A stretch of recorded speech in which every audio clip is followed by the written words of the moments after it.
Banking, the greatest scam on earth. Thomas Jefferson said, "I believe that banking institutions are more dangerous to our liberties than standing armies.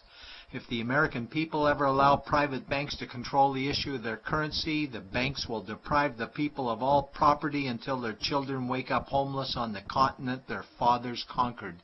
Jefferson's warning is already here. 40 million Americans are living on food stamps. Millions more are now homeless, living in tents, all because of one institution, the Federal Reserve System. The Federal Reserve is a group of private bankers who have stolen the money creation process from the American people. Most people still believe the Fed is an agency of the government working in our best interests. It is not. There is no greater form of evil in the world today, so let's explore the banking scam. None of us have ever been taught anything about money. The reason is to prevent us from learning the truth that money is a trick and money is a trap. When solving any crime, there's a universal truth: follow the money, but with the banking scam, follow it backwards. Where does money come from?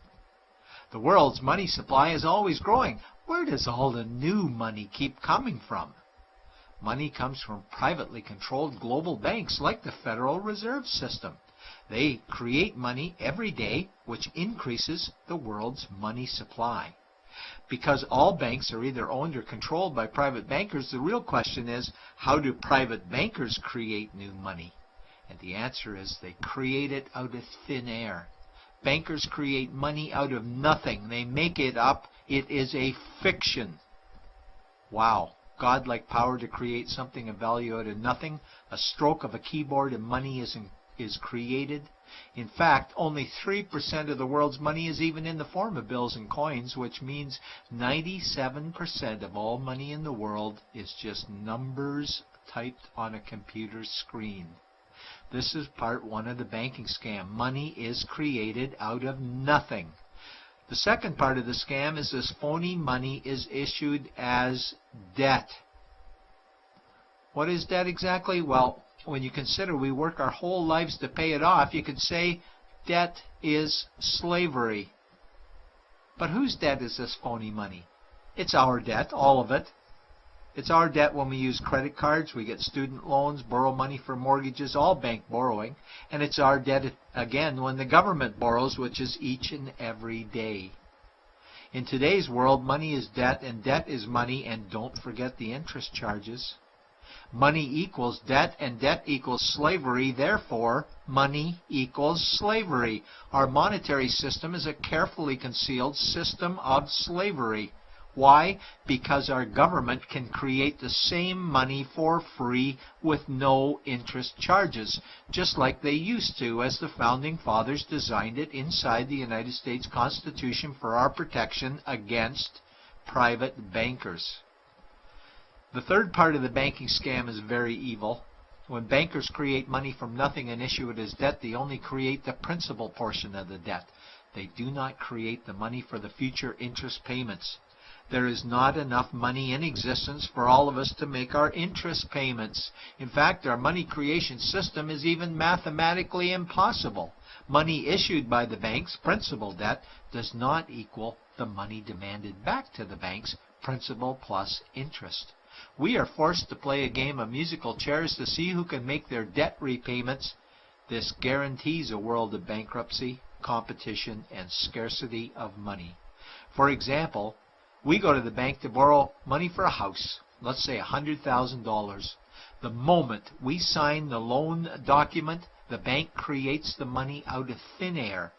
A $100,000 debit gets registered for us and a $100,000 secured credit for them. Then one of two things happens. Either we give the bank 30 years of labor making house payments totaling $300,000 for the original $100,000 we borrowed, or the bank takes our house.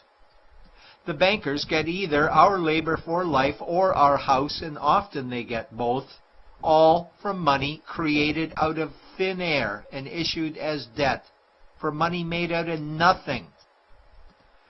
This is why all the bankers end up with all the assets. The fourth part of the banking scam is inflation. People think inflation is prices and costs increase. A better answer might be the value of our money always goes down. Inflation is created every time the central banks print money, which is every day. Where does all this new money get its value? The answer is it steals its value from the existing money supply, where our savings are. Our savings are disappearing because of the new money they're printing. If money creation was in balance with goods and services, there would be no inflation. Prices would stay the same. But the reality is banks always print money, driving prices ever higher, which steals the value of our savings, making them disappear. Since the private bankers created the private Federal Reserve in 1913, the United States dollar has lost 97 cents in purchasing power. An item in 1913 that cost $100 in 2011 cost $2,230, a price increase of 2,130%. This is the banking scam. 4 parts. Private bankers create money out of nothing and charge interest on it. There is no money created for the future interest payments, and inflation steals our savings every day. In order for the banking scam to be pulled over our eyes, the bankers need help from the likes of paid-for politicians and appointed civil servants, military-industrial complex, mainstream media, multinational corporations, and the bankers' good buddies. For example, what do our banker-controlled television networks say about criminal bankers? Oh, bankers are our saviors. Chairman is man of the year. He saved the world. Bankers really do deserve their bonuses. They're so smart. And what do our banker-owned G20 politicians say we need to do? That we must save our banking system, and now we need austerity measures, like increasing existing taxes and bringing in new taxes, cutting our social programs, including education and health care, stealing from our pension plans while increasing the retirement age, keeping us working for more years at lower wages while placing our children and grandchildren in debt and servitude for their future lives. We are being lied to that we must go deeper in debt for bailouts, stimulus packages, quantitative easing, saving the too big to fail banks, credit easing, currency interventions, all names that mean the same thing, more debt to us. Is it not strange that the solution to too much debt is always more debt to us? And where is all this money going? It's going to the banks and to the bankers. They are stealing our money right now. 0.1% of the world's population owns 2/3 of the world's wealth. This means that 99.99% of the world's population own less than 1/3 of the wealth, a decreasing amount because these guys are stealing it. We desperately need to wake up to the banking scam. It is time for change. To retake control of our money system, we must stop supporting the banking scam.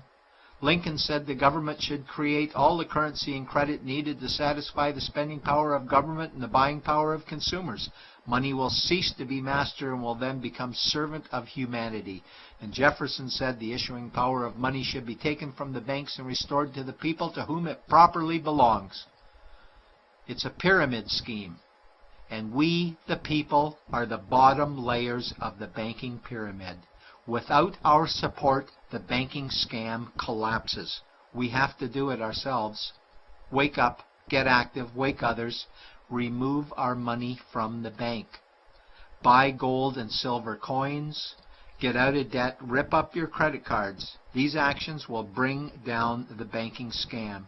Only vote for politicians who support debt-free money, or run for office yourself, and turn off mainstream media to search for the truth while you still can. And support every effort to end the Federal Reserve System and all the privately owned central banks. Let's bring these criminals to justice to get our money and our countries back before it's too late.